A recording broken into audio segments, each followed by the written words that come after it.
Hello everyone, welcome to Sanskrit जिज्ञासा। मित्रों, आज की इस वीडियो में हम स्त्री प्रत्ययों पर विस्तृत चर्चा करेंगे। और स्त्री प्रत्यय हमारी सभी परीक्षाएं, चाहे वो शास्त्री टेट हो, टीजीटी हो, पीजीटी हो, नेट, जेआरएफ, सभी के लिए बहुत ज़्यादा महत्वपूर्ण है। और आज की जो हमारी वीडियो रहने वाली है वो बिल्कुल सरलतम व्याख्या के रूप में रहेगी, इसीलिए आप वीडियो के साथ लास्ट तक बने रहें। तो चलिए वीडियो को शुरू करते हैं। विद्यारम्भं करिष्यामि सिद्धिर्भवतु मे सदा। तो मित्रों, स्त्री प्रत्ययों के अध्ययन से पहले हमें यह जानना आवश्यक है कि स्त्री प्रत्यय आखिर कहा किसे जाता है। तो चलिए इसकी परिभाषा देखते हैं। संस्कृत भाषा में कुछ शब्द ऐसे होते हैं जो मूल रूप से पुल्लिंग में प्रयुक्त होते हैं और प्रत्यय संयोग से वे स्त्रीलिंग में हो जाते हैं। उन्हें हम स्त्री प्रत्यय की संज्ञा देते हैं। या हम इसको अच्छी तरह समझने के लिए यह भी कह सकते हैं कि संस्कृत भाषा में कुछ ऐसी संज्ञाएं होती हैं, कुछ ऐसे शब्द होते हैं जिनके जोड़े बनाए जा सकते हैं, उन्हें हम स्त्री प्रत्यय कहते हैं। जैसे कि अज शब्द है, तो अज शब्द को यदि हम पुल्लिंग से स्त्रीलिंग में करेंगे तो इसका हो जाएगा अजा, तो यह जोड़ा बन जाता है अज अजा का। उसी तरह गज है, उसका गजा हो जाता है, मूषक का मूषिका हो जाता है। तो यह क्या कहलाते हैं? स्त्री प्रत्यय कहलाते हैं। और इसमें दूसरा शब्द आया था प्रत्यय। प्रत्यय किसे कहा जाता है? तो प्रतीयते, ज्ञायते, विधीयते इति प्रत्यय। यानी कि इसको समझने के लिए धातु प्रातिपदिक शब्दों के बाद जिनका प्रयोग विशेष अर्थ निर्माण के लिए किया जाता है उन्हें हम प्रत्यय की संज्ञा देते हैं। जैसे कि उदाहरण के तौर पे राम शब्द है, उसमें हम सुप्रत्यय लगा देंगे तो क्या हो जाएगा? रामः। उसी तरह भू शब्द है, उसमें तिप लगा देंगे तो क्या हो जाएगा? भवति। तो यह क्या है? प्रत्ययों के उदाहरण हैं। तो हमने व्याकरण में इससे पहले पढ़े भी हैं। सुप्रत्यय है, तिंग प्रत्यय है, कृत प्रत्यय है, तद्धित प्रत्यय है या स्त्री प्रत्यय है। ये 5 प्रकार के प्रत्यय मुख्य रूप से हमने व्याकरण में पढ़े हैं। तो चलिए देखते हैं कि कौन कौन से स्त्री प्रत्यय होते हैं। तो इसमें मुख्य रूप से टाप प्रत्यय होता है, अंगी प्रत्यय होता है, अंगीश प्रत्यय होता है और अंगीन प्रत्यय मुख्य रूप से होता है। तो टाप जो प्रत्यय है उसका आशेष रहता है क्योंकि इसमें ट है, ट की चुटू सूत्र से इसकी संज्ञा होती है। और प जो है अंतिम उपदेश होने के कारण यह इसकी संज्ञा होती है हलंत्यम सूत्र से, तो इनका लोप हो जाता है, बचता है हमारे पास आ। उसी तरह अंगीप जो प्रत्यय है इसमें भी ई शेष रहता है क्योंकि जो इसमें ग है उसकी लशक व तद्धिते से और प जो है इसकी हलंत्यम सूत्र से इसकी संज्ञा हो जाती है और हमारे पास शेष बचता है उसी तरह अंगीप जो है, अंगीश का भी हमारे पास ई शेष रहता है पूर्ववत, और उसी तरह अंगीन का भी हमारे पास ई शेष रहता है। तो चलिए आगे देखते हैं। सबसे पहला प्रत्यय है टाप। तो टाप का विधायक सूत्र है अजाद्य तष्टाप। यह सूत्र कहता है कि अकारांत पुल्लिंग शब्दों को स्त्रीलिंग बनाने के लिए उसके बाद टाप प्रत्यय जोड़ दिया जाता है। तो यहाँ मुख्य रूप से देखने वाली बात है कि पुल्लिंग कैसा शब्द हो? अकारांत शब्द हो। तो चलिए देखते हैं उसके उदाहरण। तो कृष्ण जो शब्द है यह क्या है? पुल्लिंग शब्द है। और कैसा है यह अकारांत पुल्लिंग शब्द है। अकारांत होने के कारण इसमें हमने टाप प्रत्यय किया, टाप का आशेष रहा, कृष्णा हुआ। कृष्ण का सु इत्यादि कार्य करने के बाद बस बनता है हमारे पास कृष्णा। उसी तरह कोकिल शब्द है, ल में हमारे पास अ भी विद्यमान है, इसीलिए इसमें हमने टा प्रत्यय किया तो क्या हो गया? कोकिला। उसी तरह अज शब्द है तो अजा बन जाएगा, बाल शब्द है तो बाला, वत्स का वत्सा, अनुकूल का अनुकूला, ज्येष्ठ का ज्येष्ठा शब्द बनता है किससे? टा प्रत्यय होने पर। अब देखते हैं टाप का ही दूसरा नियम है प्रत्यस्थातकात पूर्वस्यात इदाप्य सुपः। तो यह कहता है कि टा प्रत्यय जोड़ने से पूर्व यदि शब्द ककारांत हो और उसके पूर्व अकार हो तो अकार को इकार हो जाता है। तो यहाँ पर ककारांत कहा है, तो जैसे कि शब्द ले लेते हैं, पाचक हमारे पास शब्द है और वह क जो हो किसका हो? किसी प्रत्यय का हो। उदाहरण के तौर पे जैसे कि पच धातु है, पच धातु से हमने रणवुल त्रिचौ से यहाँ पर वू जो है रणवुल किया, रणवुल का बचता है वू, और वू को युवो रनाकु सूत्र से हमने इसको कर दिया अक आदेश, तो क्या हो गया? पाचक शब्द बना है।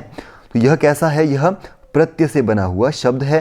तो ऐसा जो ककारांत शब्द हो उसके पूर्व जो अकार हो, जैसे कि यहाँ पर मूषक शब्द है तो यह कैसा है? ककारांत है। और ककार किसका है? इसमें प्रत्यय का है। और उसके पूर्व जो श है उसमें अ है, उसको क्या हो जाएगा? ई हो जाएगा। किस सूत्र से? प्रत्यस्थातकात पूर्वस्यात इदाप्य सुपः। तो यहाँ पर हो गया मूषक का हो जाता है मूषिका, सर्वक का हो गया सर्विका। उसी तरह नायक है नई जमा, इसमें णवुल प्रत्यय हुआ है, णवुल को वू को अक हुआ है तो आई को आय हो गया है, तो नायक बना था। नायक को हमने जब इसमें प्रत्यस्थातकात पूर्वस्यात सूत्र लगाया तो इसमें जो य है उसमें जो अ है उसको ई हो गया, क के बाद हमने टाप किया तो क्या हो गया, नायिका बन गया। उसी तरह पाचिका है, कारिका है, सोनिका है, तो यह शब्द कैसे हैं, टा प्रत्यांत है। और इसमें ककार है, ककार किसका हो, प्रत्यय का हो। और इसमें जब जिसमें प्रत्यय का ना हो, जैसे कि शंका शब्द है तो शंख शब्द है, तो इसमें क्या हुआ है, यह जो ककार है किसका है, यह किसी भी प्रत्यय का नहीं है, इसीलिए इसमें टा प्रत्यय हुआ, शंका इसका बन जाता है। तो यहाँ ध्यान देने वाली बात है, ककारांत किसका होना चाहिए, प्रत्यय का होना चाहिए। तो चलिए अगला देखते हैं। अगला आता है अंगीप प्रत्यय। अंगीप का क्या बचता है हमारे पास, ई। तो इसका पहला सूत्र है ऋण्येभ्यो अंगीप। तो यह सूत्र क्या कहता है कि ऋकारांत और नकारांत पुल्लिंग शब्दों को स्त्रीलिंग बनाने के लिए अंगीप प्रत्यय जोड़ दिया जाता है। तो यहाँ पर ध्यान देने वाली बात है ऋकारांत और नकारांत। तो आप समझ गए होंगे, जिसमें री अंत में हो वो क्या कहलाया, ऋकारांत, और जिसमें न अंत में हो वो क्या कहलाया, नकारांत पुल्लिंग शब्द। तो ऐसे प्रत्ययों को बनाने के लिए हम क्या करेंगे, अंगीप प्रत्यय जोड़ दिया जाता है। अंगीप का हमको पता है कि इसमें ई शेष हमारे पास रहता है। तो चलिए देखते हैं इसके उदाहरण। तो कर्तरी शब्द है, कर्तरी शब्द को यदि हम, कैसा है यार, ऋकारांत है, इसमें री अंत में है तो री को हो जाता है र। तो यदि हम ई प्रत्यय करेंगे तो क्या हो जाएगा, कर्तरी, इसका रूप हमारे पास सिद्ध हो जाएगा। त, र और ई मिलके क्या हुआ, त्री बना है। तो यह आप जरूर ध्यान में रखें। उसी तरह दात्री शब्द है, यह भी कैसा है, ऋकारांत पुल्लिंग शब्द है। और ऋकारांत के बाद यदि हम इसको स्त्रीलिंग में करेंगे तो री को हो जाता है र, और हमारे पास अंगीश का क्या है, ई, तो दात्री बन जाता है। उसी तरह जनयित्री शब्द है, तो जनयित्री शब्द है तो यह भी कैसा है, ऋकारांत शब्द है। ऋकारांत शब्द होने के कारण इसमें हमने क्या किया, ऋण्येभ्यो अंगीप सूत्र से हमने इसमें क्या कर दिया, अंगीप प्रत्यय किया। अंगीप प्रत्यय करने के बाद री को हमने र किया, और जो अंगीप का ई है वो लगाने पर, संयोग होने पर ये बन जाता है जनयित्री। उसी तरह धात्री शब्द है, धात्री शब्द है, यह भी कैसा है, ऋकारांत पुल्लिंग शब्द है। और इसमें हमने यदि अंगीप प्रत्यय कर दिया और री को र कर दिया तो धात्री बन जाता है। और यहाँ पर भी एक अपवाद मिलता है। तो अपवाद क्या है कि स्वश्री, मातृ, दुहित्री, ननाद्री नहीं, इसमें जो है क्या नहीं होता, अंगीप प्रत्यय इसमें नहीं होता। तो स्वश्री का क्या हो जाता है, स्वसा, इसमें टाप हुआ है। मातृ में माता, दुहित्री में दुहिता, ननाद्री में ननांदा हो जाता है। तो चलिए इसमें अगला था नकारांत। तो नकारांत शब्द जैसे कि मालिन, तो इसमें क्या है, नकारांत क्या है, न इसमें अंत में है, और इसी कारण यहाँ पर अंगीप प्रत्यय हुआ है। अंगीप प्रत्यय के संयोग से हो जाता है मालिनी शब्द। उसी तरह मानिन शब्द है, मानिन शब्द को यदि हम, यह भी नकारांत है और इसमें अंगीप प्रत्यय करने पर क्या हो जाता है, ये मानिनी सिद्ध हो जाता है। उसी तरह श्वन है, उसको शूनी बन जाता है। कामिन को क्या हो जाता है, कामिनी, यह भी नकारांत है। मनोहारिन, तो मनोहारिन को क्या हो जाता है, मनोहारिणी। तो यहाँ पर न को न हो जाता है, रसाभ्या मनोनः समान पदे, आपने ऋणत्व व्यवस्था में यह पढ़ा होगा। तो यहाँ पर क्या हो जाता है, मनोहारिणी। वैसे ही तपस्विन है, तो तपस्विन को क्या हो जाता है, न। उसी तरह जो नकारांत होने के कारण यहाँ पर अंगीप प्रत्यय के जोड़ने पर हो जाएगा हमारे पास तपस्विनी सिद्ध। तो चलिए अगला सूत्र देखते हैं। अगला सूत्र बहुत ज़्यादा महत्वपूर्ण है, आपने इसको पढ़ा भी है, बहुत ही अच्छा सूत्र है। टिड्ढाणय द्वयसज दधनीय मात्रच त्यप ठक ठेंके क्वर्पः। तो इसमें कुछ प्रत्यय बताए गए हैं, तो चलिए देखते हैं। टिड्ढाणय शब्द में कौन कौन से प्रत्यय हैं, टित, द, अण, अय, द्वयसच, मात्रच, त्यप, ठक, ठेंके, क्वर्प। इन प्रत्ययों से बने पुल्लिंग शब्दों को स्त्रीलिंग बनाने के लिए अंगीप प्रत्यय जोड़ दिया जाता है। तो इन सभी प्रत्ययों से जो भी पुल्लिंग शब्द बनते हैं उन सभी को स्त्रीलिंग बनाने के लिए क्या हो जाता है, स्त्री प्रत्यय से अंगीप प्रत्यय जोड़ दिया जाता है। तो चलिए देखते हैं इनके उदाहरण। तो सबसे पहले बात आई है टित की। तो टित किसे कहा जाता है, तो ट इतः यस्य स टित। उदाहरण के तौर पे हम नदट शब्द लेंगे। तो नदट शब्द में ट क्या है, अंतिम उपदेश है। अंतिम उपदेश है तो ट की संज्ञा हो जाती है किस सूत्र से, हलंत्यम सूत्र से, और तस्य लोभः से इसका लोप होता है, नद शेष रहता है। परंतु ट क्या वर्ण था, इत संज्ञा का वर्ण था। और जो नदट या नद, जो नद हमारे पास शेष भी रहता है वह क्या कहलाता है, टित प्रत्यांत शब्द कहलाता है। तो चलिए इसमें देखते हैं, टित कहलाता है। तो चलिए इसमें कौन कौन से प्रत्यय बनते हैं। जैसे नदट शब्द है तो ट का लोप हुआ, अंगीप प्रत्यय होने पर नदी बन जाता है। देवट है तो देवट का ट लोप होगा, अंगीप का ई शेष रहता है तो देवी यहाँ बन जाता है। अगला है द प्रत्यांत की बात हुई है। तो कौन कौन से शब्द है जो पुल्लिंग में द प्रत्यांत है, तो वैनतेय शब्द है। वैनतेय शब्द में कौन सा प्रत्यय हुआ है, द प्रत्यय हुआ है। और द प्रत्यय होने के कारण यहाँ पर इस सूत्र से यहाँ पर अंगी प्रत्यय हो जाता है, वैनतेयी सिद्ध हो जाता है। उसी तरह राधेय शब्द है, इसमें भी द प्रत्यय हुआ है और स्त्री प्रत्यय करने पर राधही इसका बन जाता है। उसी तरह गांगेय शब्द है, गांगेय शब्द को स्त्री प्रत्यय करने पर गांगेयी हो जाता है। उसी तरह आतिथेय शब्द है, यह भी द प्रत्यांत शब्द है, द प्रत्यांत होने के कारण ही यहाँ पर टिड्ढाणय सूत्र लगा और अंगी प्रत्यय होकर आतिथेयी यहाँ पर सिद्ध होता है।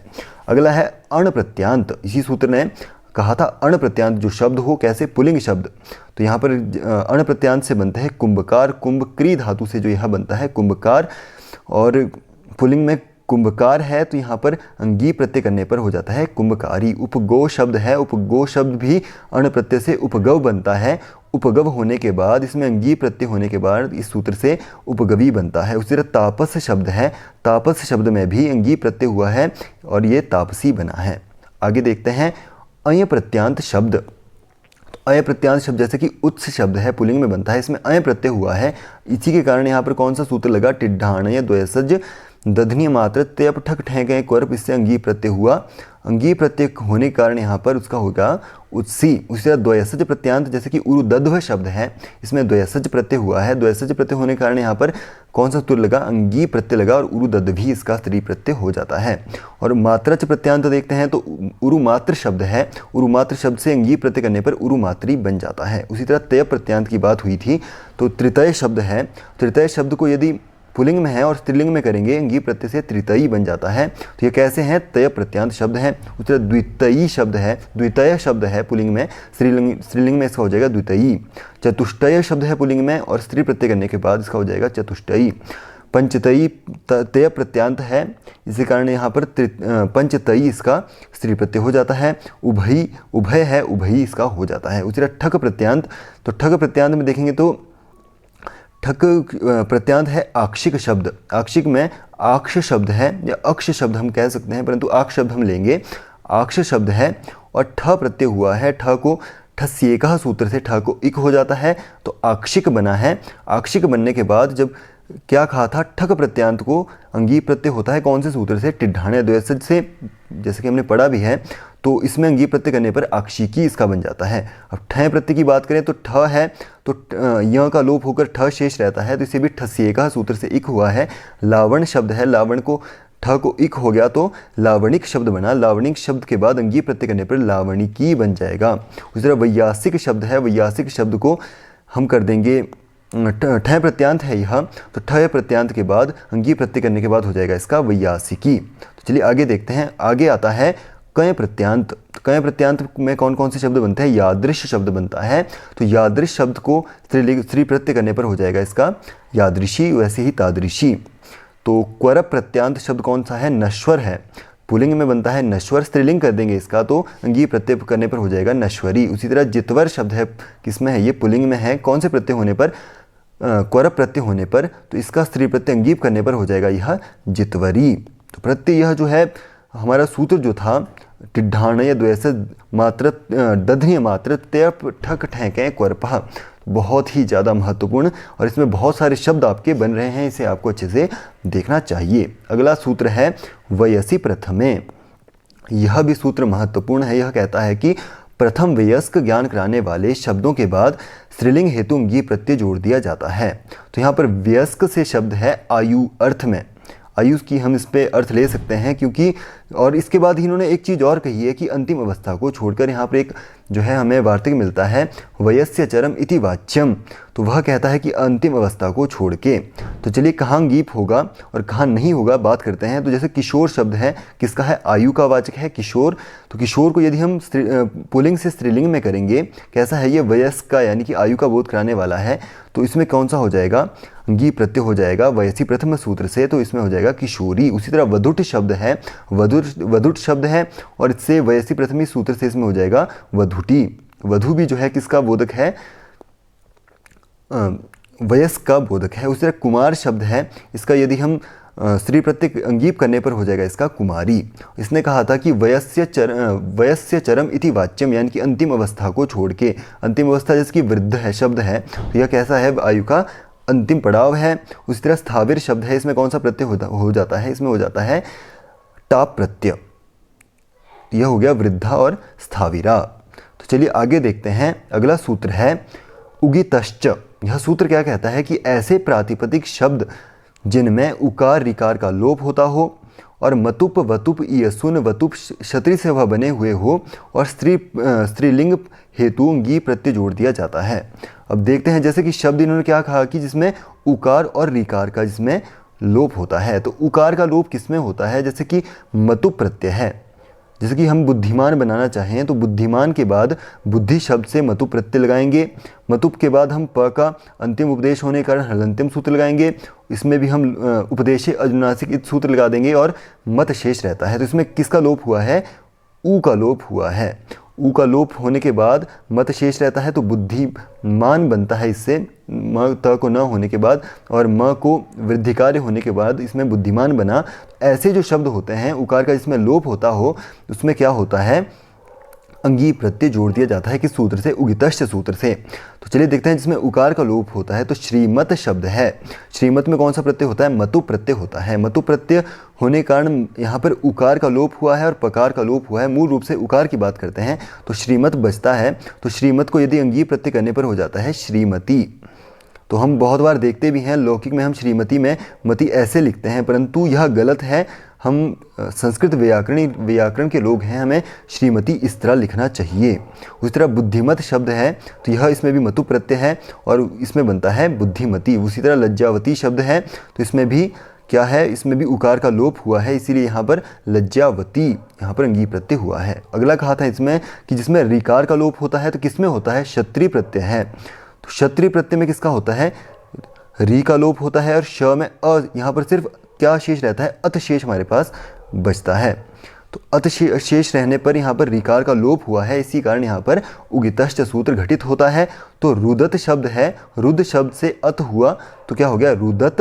रुदत के बाद अंगी प्रत्यय करने पर रुदती। उसी तरह जानती, उसी तरह गृहणती, गृहणत शब्द से पुल्लिंग में और गृहणती शब्द स्त्रीलिंग में इसका अंगी प्रत्यय करने पर हो गया। तो चलिए अगला सूत्र देखते हैं। अगला सूत्र कहता है शप शयनोर नित्यम, यानी कि भवादि दिवादि क्षत्रिय प्रत्यांत शब्दों को तकार से पूर्व नकार होता है। तो यहाँ पर देखिए ध्यान देने वाली बात है कि भवादि गण और दिवादि गण में जो शब्द आते हैं कौन कौन से? आपने 10 गण पढ़े थे, भवादि अदादि जितने भी है, चुरादि दिवादि इत्यादि जितने भी यह 10 गण हैं उनमें से इन्होंने 2 छांटे हैं। कौन कौन से? भवादि और दिवादि। और वो किस में होते हो? क्षत्रिय प्रत्यय में, क्षत्रिय प्रत्यांत हो। क्षत्रिय का आपको पता है क्या बचता है? शेष अत बचता है, मैंने पहले इस पर बात की हुई है। तो ऐसे जो प्रत्यांत शब्द हैं उनके जो त होता है अंतिम, यह त है, उससे पहले क्या लगा दिया जाता है? नकार लगा दिया जाता है। जैसे कि उदाहरण के तौर पे गच्छत शब्द है, गच्छत में त है क्योंकि ये गच्छत शब्द किससे बनता है? क्षत्रिय प्रत्यय से यह बना है।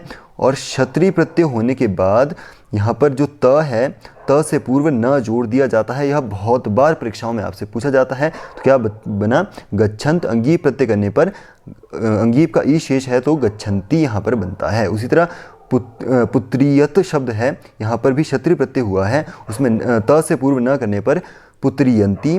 दिव्यंती दिवादिगण में है। चिंतयंती, चिंतयत शब्द हम मान सकते हैं चिंतयत शब्द है, न होने के कारण उसके बाद अंगी प्रत्यय होने के कारण क्या हो गया यहाँ पर? चिंतयंती। उसी तरह कार्यत शब्द है, कार्यत शब्द से पहले त के पूर्व न हुआ और त के बाद अंगी प्रत्यय हुआ तो कारयंती यहाँ पर ये सिद्ध होता है। तो मोस्ट इंपॉर्टेंट है, बहुत बार आपसे यह परीक्षाओं में पूछा जाता है, इसीलिए इसको मैं ज़्यादा इस पर ध्यान आपको आकर्षित कर रहा हूँ। तो चलिए अगला देखते हैं। अगला है अंगीश प्रत्यय। तो अंगीश प्रत्यय में भी हमने पहले बात की थी, अंग का लोप होता है किससे? कवर्ग होने के कारण इसका हो जाता है लशक्वत अधीते से। श कैसा है? अंतिम उपदेश है। अंतिम उपदेश होने के कारण से क्या किया हमने? हलंतिम सूत्र इसका लोप किया। हमारे पास शेष क्या रहा? ई मात्र शेष रहा। तो चलिए देखते हैं। तो ये कहता है कि शिद गौरादिभ्यश्च, सूत्र इंपॉर्टेंट है, इसको ध्यान से देखिए कि विशद या शिद और गौरादि शब्दों को स्त्रीलिंग बनाने के लिए पुलिंग से अंगीश प्रत्यय होता है। पुलिंग से स्त्रीलिंग बनाने के लिए यहाँ पर आपको यह खुद जोड़ना है। तो यहाँ पर विशद या शिद और गौरादि शब्द, तो तो यह कैसे होते हैं, कुछ शब्द होते हैं जिनको हम गणों के रूप में वो विभाजित होते हैं। जैसे कि शिद शब्द में कौन कौन से शब्द आते हैं, तो देखते हैं। विशद में आते हैं नर्तक शब्द। नर्तक शब्द किस में आया है, शिदादि गण में। शिदादि गण में आया है तो नर्तक शब्द है। नर्तक के बाद अंगीश लगाने पर अंगीश का ई रहता है तो नर्तकी हमारे पास बन जाता है। उसी तरह मृगाक्षी है, मृगाक्ष है तो मृगाक्षी। व्याघ्र है तो व्याघ्री। खनक है तो खनकी। विशालाक्ष है तो विशालाक्षी। जलपाक है तो जलपाकी। पथिक है तो पथिकी। भिक्षाक है तो भिक्षाकी। अश्वतर है तो अश्वतरी। वत्सतर है तो वत्सतरी। वात्स्यायन है तो वात्स्यायनी और कात्यायन है तो कात्यायनी। अब इन्हें आपको याद करना ही होगा कि विशद शब्द में कौन कौन से शब्द आते हैं, इसका कोई भी और उपचार नहीं है, इनको आपको देखना ही पड़ेगा। अगला था गौरादि शब्द। गौरादि शब्द में कौन कौन से शब्द आते हैं, तो चलिए देखते हैं। तो गौरादि शब्द आते हैं गौरी। तो गौर शब्द है, अंगीश प्रत्यय करने पर गौरी बनता है। मत्स्य शब्द है, यह भी कैसा है, गौरादि शब्द है। गौर इत्यादि शब्द है तो मत्स्य के बाद अंगीश प्रत्यय करने पर हो जाता है मत्सी। उसी तरह बिल्व शब्द है बिल्वी। वदर शब्द है वदरी। सुंदर है तो सुंदरी। शिखंड शब्द है तो शिखंडी। तरुण शब्द है तो तरुणी। अतस शब्द है तो अतसी। पितामह है तो पितामही। उस तरह भृंग शब्द है तो भृंगी। नाग शब्द है नागी। घातक घातकी। सलक सल्लकी। श्रृंग श्रृंगी। तूण तूणी। मनुष्य मनुषी। द्रोण द्रोणी और सूर सूरी। इन सभी में क्या हुआ है, अंगीश प्रत्यय हुआ है। क्यों हुआ है, शिद गौरादिभ्यश्च सूत्र ने कहा था कि शिद और गौरादि शब्द जो पुल्लिंग में हैं उनको स्त्रीलिंग बनाने के लिए आप अंगीश प्रत्यय को जोड़िए। तो यहाँ पर दो बात हुई थी, विशद और गौरादि शब्द। गौर आदि शब्द में हमने यहाँ पर बात की है और विशद शब्द की हमने पहले बात की थी। तो चलिए इन्हें ध्यानपूर्वक देख लीजिए। अगला देखते हैं पुंयोगादाख्यायाम। ये कहता है कि पुल्लिंग शब्द जो पुरुष का द्योतक है, यहाँ पर ध्यान देने वाली बात है कि जो पुरुष का द्योतक है उसे स्त्रीलिंग बनाने के लिए अंगीश प्रत्यय जोड़ दिया जाता है। तो जैसे कि उदाहरण दिया इन्होंने कि गोप शब्द है तो यह कैसा है, पुल्लिंग शब्द है और कैसा है, पुरुष का द्योतक है। और इसमें पुरुष का द्योतक होने के कारण हमने क्या लगाया, अंगीश प्रत्यय लगाया। अंगीश प्रत्यय का ई मात्र शेष रहता है और क्या इसका संयोग करने पर गोपी बन जाता है। सु इत्यादि कार्य करने पर यानी कि विभक्त आदि कार्य करने पर सु का लोप होता है, जैसे आपने पहले पढ़ा भी है, तो गोपी मात्र शेष रहता है। तो यहाँ पर एक अपवाद मिलता है। अपवाद क्या है कि पालकांतान्न, यानी कि जिसके अंत में पालक हो उसमें क्या होता है, उसमें अंगीश प्रत्यय नहीं होता है। ठीक है, यह ध्यान देने वाली बात है क्योंकि जो जैसे कि गोपालक शब्द है यह भी कैसा है, पुरुष का द्योतक है और पुल्लिंग है, परंतु इन्होंने क्या कहा कि जो जिसमें पालक अंत में होगा उसमें अंगीश प्रत्यय नहीं होगा। तो यहाँ पर क अंत में है तो कौन सा प्रत्यय होगा, आप हमें कमेंट में बताएं। मैं आपको इतना बता दूं कि उसमें टा प्रत्यय लगा है और टाप से पहले ई क्यों आया है, आप हमें कमेंट में जरूर बताएं। उसी तरह प्रजापालक है, प्रजापालक का बना प्रजापालिका, क्योंकि यहाँ पर ककार अंत में है तो ककार अंत से पूर्व जो उपधा होती है उसे क्या होता है, आप हमें कमेंट में जरूर बताएं। तो चलिए आगे देखते हैं। सूत्र है जाते रस्त्री विषयादयोपधात। सूत्र कहता है कि ऐसे अकारांत जातिवाचक शब्द जिनकी उपधा में य ना हो और वह स्त्रीलिंग पुल्लिंग में हो और स्त्रीलिंग बनाने हेतु अंगीश प्रत्यय उसमें जोड़ दिया जाता है। तो यहाँ पर दो बातें ध्यान देने वाली है, मुख्य रूप से तीन, कि पहला तो शब्द कैसा होना चाहिए, अकारांत, जैसे कि कृष्ण है, ब्राह्मण है, कैसा हो, अकारांत और जातिवाचक। तो कैसा, जातिवाचक भी होना चाहिए। जाति का मतलब यहाँ पर सिर्फ वह नहीं है ब्राह्मण, क्षत्रिय, वैश्य, शूद्र, इनसे इत्यादि भी, जैसे कि भल्लुक एक प्रजाति का नाम है। गोप जो गोवाले होते हैं उन्हें गोप कहा जाता है। ये सभी कैसे हैं, जातिवाचक, किसी जाति का बोध करवाते हैं। सिंह भी किसी जाति का बोध करवाता है। सूकर, सूकरी, महिष, गंधर्व इत्यादि पर इन्होंने एक कंडीशन रखी है। कंडीशन क्या है कि उपधा में, उपधा किसे कहा जाता है, जो इसका मध्यम है उसमें क्या नहीं होना चाहिए, य नहीं होना चाहिए। तो उपधा में जिसके य नहीं है और वो अकारांत जातिवाचक शब्द है तो उसमें कौन सा प्रत्यय होता है, अंगीश प्रत्यय होता है। कौन से सूत्र से, तो जाते रस्त्री विषयादयोपधा। तो यहाँ पर जाते स्पष्ट आप देख रहे हैं।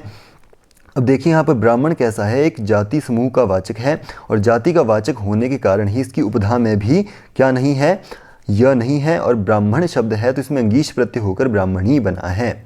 उसी तरह मानुष शब्द है, यह किसका बोध है, तो यह भी एक जाति का बोध कराता है। इसकी उपधा में भी क्या नहीं है, यह नहीं है, तो इसका क्या हो गया, अंगीश प्रत्यय पर मानुषी बना। भल्लुक शब्द है, इसकी उपधा में भी क्या नहीं है, यकार नहीं है, और क्या हुआ इसे, भल्लुकी हो जाता है, गोप का गोपी, उसी तरह सिंह का सिंही, शूकर का शूकरी, शूद्र का शूद्री, माहिष का माहिषी, गंधर्व का गंधर्वी। कंडीशन आप याद रखिए, कंडीशन यही है कि अकारांत और जातिवाचक हो और उपधा में क्या ना हो, यकार ना हो। तो चलिए आगे देखते हैं। वो तो गुणवचनात्, तो सूत्र यह भी इंपॉर्टेंट है। यह क्या कहता है कि उकारांत गुणवाची शब्दों में स्त्रीलिंग बनाने हेतु विकल्प से अंगीश प्रत्यय होता है। तो यहाँ पर ध्यान देने वाली बात क्या है कि उकारांत और गुणवाची और यहाँ पर विकल्प। तो विकल्प आपको पता है कि एक जगह होगा, एक जगह नहीं होगा। तो यह दो बातें हैं। तो उकारांत गुणवाची शब्द, तो चलिए देखते हैं। पुल्लिंग में हो, पुल्लिंग से स्त्रीलिंग बनाने के लिए उसमें अंगीश प्रत्यय जोड़ दिया जाता है। और वो किसका बोधक करवाएं, वो गुण का बोधक करवाएं। और विकल्प से होगा, इसलिए देखते हैं। तो मृदु शब्द है, किसका है, मृदुभाषी। जैसे हम कहते हैं कि वह मृदुभाषी है, तो मृदुभाषी है तो ये किसका बोध करवाता है, या किसी गुण का बोध करवाता है। इसीलिए मृदु का यदि हम अंगीश प्रत्यय करेंगे तो ऊ को हो जाएगा व, आपको पता है संप्रसारण हुआ तो मृदव, और इसके बाद अंगीश प्रत्यय करने के बाद इसमें हो जाएगा मृदवी। और ये हुआ विकल्प जो हमने पहले बनाया, और इसके विकल्प के भाव में हो जाता है मृदु। तो इसमें सु प्रत्यय होकर इसमें मृदु शब्द इसमें बन जाएगा। अगला है पटु शब्द है। पटु भी वह विद्या में पटु है, चतुर है, चतुर इत्यादि में हम जो पटु शब्द का प्रयोग करते हैं। तो इसमें भी ऊ को क्या हुआ, वह हुआ, अंगीश प्रत्यय करने पर पटवी बना और इसके विकल्प में बन गया पटुहु। उसी तरह साधु शब्द है, साध्वी इसमें बना, उसी तरह इसके विकल्प के अभाव में बन गया साधु। उसी तरह गुरु शब्द है, गुरु शब्द का स्त्री प्रत्यय करने पर गुरवी हुआ और इसके अभाव में हो गया गुरुहु। तो इसका विकल्प भी आपको ध्यान में रहना चाहिए। अगला है स्वांगाचोपसर्जनाद संयोगोपधात। सूत्र क्या कहता है कि बहुब्रीहि समास में अव्यववाचक अकारांत शब्दों के पश्चात स्त्रीलिंग बनाने हेतु विकल्प से अंगीश प्रत्यय होता है। तो यहाँ पर बातें कौन कौन सी ध्यान रखने योग्य है कि एक तो पहले बहुब्रीहि समास की बात हुई है। अव्यववाचक, अव्यव क्या होता है, अंतिम, जो मुख्य बात कर रहा हो। अकारांत शब्द हो, अकारांत है, उसके पश्चात पुल्लिंग में हो तो उसको स्त्रीलिंग बनाने के लिए विकल्प से अंगीश प्रत्यय होता है। जैसे कि चंद्रमुख शब्द है, यह कैसा है, यह बहुब्रीहि समास में होता है, अव्यववाचक है, किसका, चंद्र के समान मुख वाला, इस अर्थ में है यह। तो चंद्रमुख है तो उसका अंगीश प्रत्यय करने पर हो जाता है चंद्रमुखी। और यदि इसका अभाव देखें तो इसमें टा प्रत्यय होकर चंद्रमुखा बन जाता है। उसी तरह कृशांग है, कृशांग किसका है, तो यह भी बहुब्रीहि समास में है। बहुब्रीहि समास में होने के कारण कृशांगी अंगीश प्रत्यय करने के बाद हुआ है और इसके अभाव में टाप हुआ, कृशांगा बना। उस तरह सुकेश है, अच्छे केशों वाली, तो सुकेश है तो इसको यदि हम, यह भी कैसा है, बहुब्रीहि समास में है। इसके अव्यववाचक क्या है, केश। तो केश है तो इसमें केशी में जो है अंगीश प्रत्यय हुआ और इसमें क्या हो गया, सुकेशी इसमें सिद्ध हुआ और इसके अभाव में सुकेशा इसमें टाप प्रत्यय करने पर हो गया। वैसे ही विमवोष्ट है तो विमवोष्ट का हो जाएगा अंगीश प्रत्यय करने पर विमवोष्टि, अभाव में हो जाएगा टाप, तो विमवोष्ठा। तो यह भी ध्यान देने वाली बात आपको याद रखनी चाहिए। तो अगला सूत्र है बहुवादिभ्यश्च। तो बहुवादि गण में पठित शब्दों को विकल्प से अंगीश प्रत्यय होता है। तो यानी कि यहाँ पर बहु इत्यादि शब्दों का एक गण है जिसमें पठित शब्दों को विकल्प से, तो विकल्प की बात हम पहले कर चुके हैं, अंगीश प्रत्यय होता है। तो चलिए देखते हैं। जैसे कि बहु शब्द है तो बहुवादि गण है तो बहु शब्द उसमें जरूर होगा। तो बहु शब्द है उसमें अंगीश प्रत्यय हुआ, अंगीश प्रत्यय का बचता है ई, और जो इसमें ऊ है उसको हो जाता है व संप्रसारण, तो बहुवी बना, किसमें, अंगीश प्रत्यय होने पर। और इसके अभाव में क्या हो गया, बहुहु। तो एक जगह हुआ, एक जगह नहीं हुआ। वैसे ही रात्रि है तो रात्र शब्द है पुल्लिंग में और इसको यदि हम अंगीश प्रत्यय करेंगे तो रात्रि बनेगा, इसके अभाव में बन जाएगा रात्रि ही। उस तरह पुराण शब्द है, पुराण को हो जाएगा पुराणी और इसके अभाव में हो जाएगा पुराण। पद्धति है तो पद्धति जो है अंगीश प्रत्यय करने पर होगा, इसके अभाव में हो जाएगा पद्धति ही। उसी तरह कल्याण है, कल्याण से कल्याणी बना और यदि हम अंगीश प्रत्यय ना करें तो यहाँ पर हो जाएगा कल्याण। उदार शब्द है, उदारह उदारी, यहाँ पर दो बनेंगे। अराल शब्द है, यह भी किस में आता है, बहुवादि गण के ये शब्द हैं सारे, इन्हें आप जरूर अच्छे से देखें। तो अराल शब्द है, अराल शब्द को अंगीश प्रत्यय करने पर हो जाता है अराली और इसके अभाव में हो जाएगा अरालह। उसी तरह कृपणी है तो कृपण शब्द है, कृपण पुल्लिंग में है और कृपण के बाद अंगीश प्रत्यय करने पर कृपणी और इसके अभाव में कृपणः बनता है। उसी तरह अही शब्द है, अही शब्द है, माफ़ी चाहता हूँ, अही शब्द है, अही शब्द से स्त्री प्रत्यय करने पर अही बना और इसके अभाव में हो जाता है अही ही। वैसे ही चंड शब्द है, चंड शब्द को पुल्लिंग में अंगीश प्रत्यय करने पर स्त्रीलिंग में अंगीश प्रत्यय करने पर चंडी बना, इसके अभाव में हो जाएगा चंडः। उसी वैसी जाह्नवी शब्द है, उसी तरह विकटी, विशाली, यष्टि, ये सारे शब्द जो हैं किसमें पढ़े गए हैं, बवादिगण में पढ़े गए हैं। तो चलिए अगला देखते हैं। तो यह सूत्र बहुत ज़्यादा इंपॉर्टेंट है, बहुत सरल भी है। यह सूत्र क्या कहता है कि इंद्र वरुण भव शर्व रुद्र मृड हिमारण्य व मातुलाचार्याणा मानुक। तो ये बोलता है कि उपरोक्त सभी शब्द जाया अर्थ में अंगीश प्रत्यय से पहले आनुक आगम होता है। तो यहाँ पर ध्यान देने वाली बात क्या है कि जाया के अर्थ में, ठीक है, ये सारे शब्द इन पे हम आगे बात करेंगे। जाया यानी कि जन्म देने वाली, उनमें क्या होता है, अंगीश प्रत्यय होता है। अंगीश से पहले क्या हो जाता है, आनुक आगम। आनुक के ऊ का लोप होता है उपदेश अजनुनासिक इतर सूत्र से, और क का लोप होता है अंतिम उपदेश होने के कारण यह हलंत्यम से इसका लोप होता है। आन हमारे पास शेष बचता है। तो चलिए देखते हैं। तो इंद्रस्य जाया यानी कि इंद्र को जन्म देने वाली। तो इंद्र, इसमें अंगीश प्रत्यय हुआ। अंगीश से पहले हमने क्या किया, आनुक का आन रहा, तो इंद्र आन न को हो जाता है न इंद्राणी। यह हमने णत्व व्यवस्था में आपने पढ़ा होगा। इस पे भी हम बहुत जल्दी वीडियो आपके लिए उपलब्ध करवाएंगे कि कहाँ न का प्रयोग होगा, न का न ही रहेगा, और कहाँ न को न हो जाएगा। तो चलिए बहुत जल्दी इस पे हम वीडियो देखेंगे। अगला है वरुणस्य जाया, यानी कि वरुण को जन्म देने वाली। तो यहाँ पर भी आनुक होने के बाद वरुण, आन और अंगीश का ई हुआ तो वरुणानी। वैसे ही भवस्य जाया, तो भव को जन्म देने वाली। तो भव शब्द है, भव शब्द से आन हुआ, आन से अंगीश का ई रहा तो भवानी बना। उसी तरह शर्वस्य जाया, शर्व को जन्म देने वाली, तो शर्व है, आन हुआ और ई तो शर्वाणी, न को यहाँ पर न होगा। अगला है रुद्रस्य जाया, यानी कि रुद्र को जन्म देने वाली। तो रुद्र आन और आन के बाद अंगीश का ई है तो रुद्राणी। उसी तरह मृडस्य जाया मृडानी है, आचार्यस्य जाया आचार्याणी है, हिमस्य जाया हिमानी है। उसी तरह मातुलस्य जाया मातुलानी है। तो मित्रों आज की वीडियो में इतना ही। उम्मीद करता हूँ आपको हमारी वीडियो पसंद आई होगी। और मित्रों यदि आपको हमारी वीडियोस पसंद आती है, आप देखते हैं, तो सब्सक्राइब जरूर करें। आपका सब्सक्राइब जो किया हुआ हमें बहुत ज़्यादा मोटिवेशन प्रदान करता है, इसलिए आप हमें ज़रूर सब्सक्राइब करें। और वीडियो अच्छी लगी हो तो लाइक करें, शेयर करें। मिलते हैं अगली वीडियो में, तब तक के लिए धन्यवाद।